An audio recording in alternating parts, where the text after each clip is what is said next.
Hi Alberto. In this game you didn't have any chance for win, but I want to show you how you need to play this opening. d4, d5, knight f3, knight f6, bishop g5. Uh, First,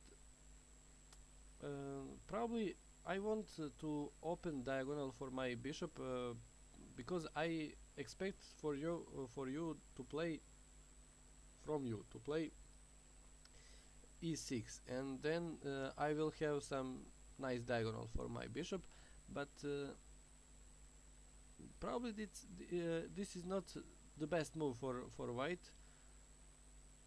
Usual move is c4 or something like that, and I decided to play bishop g5 because I don't want to play c4. I want to have some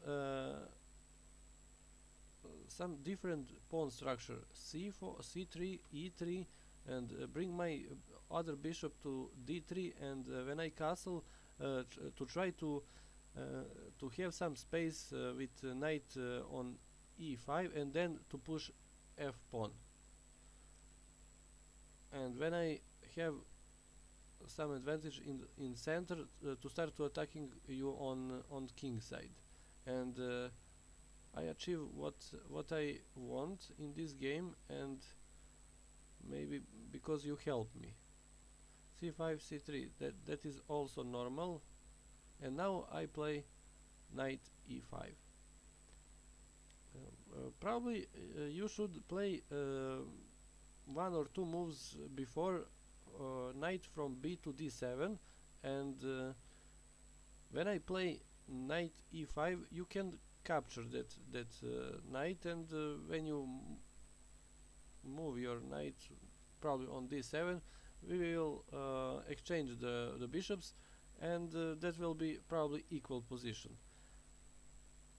And now when I put my knight on d5, and if you play knight from b to d7, I already have, I can play f4, and when you take on e5 I will take with f pawn, and that is the big difference, because I will open f file, and that will give me some chance to attack you on king side, maybe even to sacrifice my rook from f1 to f6, who knows. And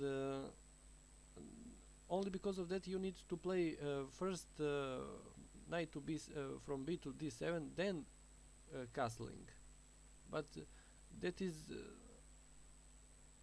hard to see when if you didn't play any games with this opening. Also, what I want to offer you, to maybe you can play some games like me in this game, so you can play with white pieces. It's easy to play, and you have pretty simple plan how to continue with white. b6, okay, and bishop b7. Also, you can probably I play knight to d2 because when you play knight b7 you threaten to put your knight on e4, and now that can be that can cause simplify position, and I don't want that position, because I want to attack you on king side, and I need some pieces for attack. But probably you should play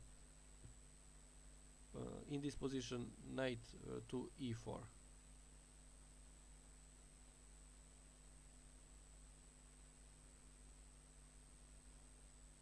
After c4 you can't play, because I can take and take on c4.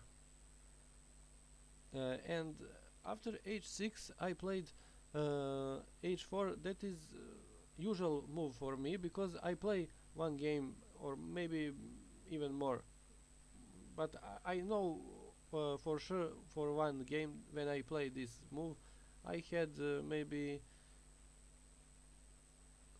8 years or something like that. I was kid, but uh, I know that when I play that move, I have some advantage on king side, and probably you can't take this bishop. Also, my opponent, if I can remember, I think he also take that bishop, and also he lose that game, but many moves farther.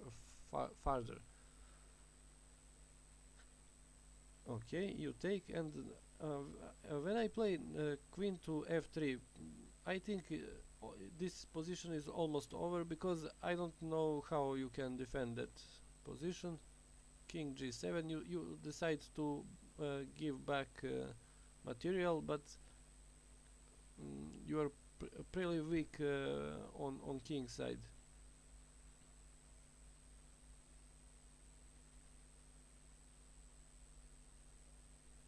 Also, I I was thinking to take on c4.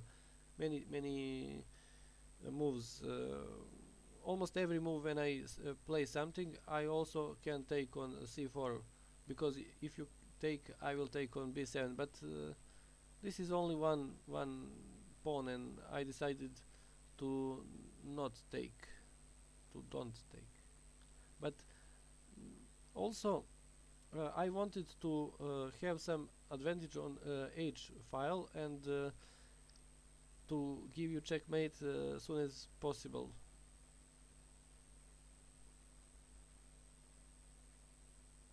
I think you can't defend this position when you take on g5.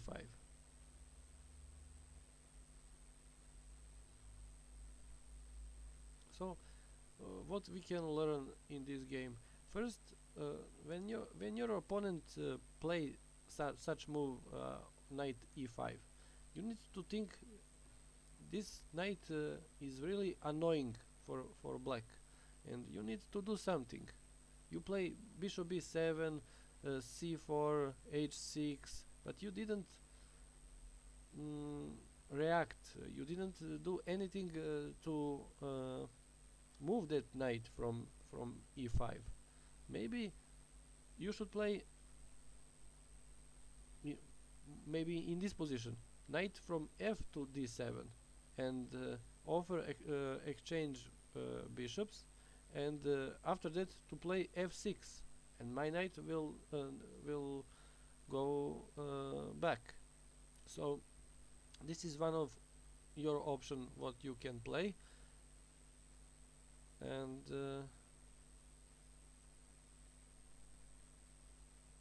you need to do something. That is what I want to tell you. Also, what we can learn: you can play with knight to b7. Also, you can play knight e4, and you will cause some damage in my space, because I can't develop on the way like I want, and my maybe the crucial and very active bishop will be closed with that knight. So that is also one or two options how you can play. And also you can play this like as white, if you want, because it's almost every single move is normal. You just develop your pieces, and start to attacking on king side with f4, and if you didn't play h6, probably I will castle, and on, I don't know on which side. Probably when you play c4, you cover queen side, and probably I will castle on queen side, because you can't open easily on queen side for your rooks, and I will have both of my rooks on king side, and that will be I think very strong attack. But also I can castle on the king side and play a rook f3 and to bring my rook on the third flank. I already told you that it's very good when you put your rook on third flank, because you can play on both sides. And now it's one, but it's I think it's creative to put your knight rook on f3, and then he can be involved in this position in attack on your king. I think that's it for this game. I hope you learn something. Bye bye.